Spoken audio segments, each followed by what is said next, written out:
ang tawag ng mga Kagayano sa larva ng salagubang. Karaniwang matatagpuan ang mga ito sa mga lupang sa maging salagubang pagdating ng Mayo.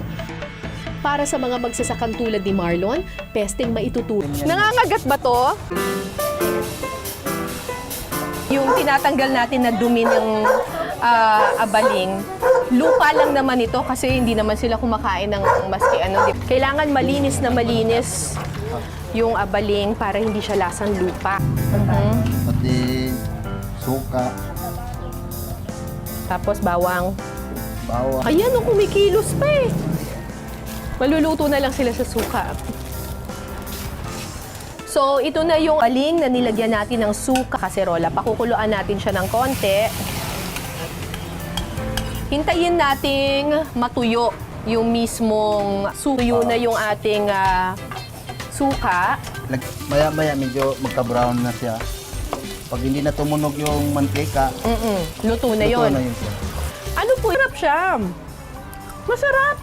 Crispy siya. Meron lang mga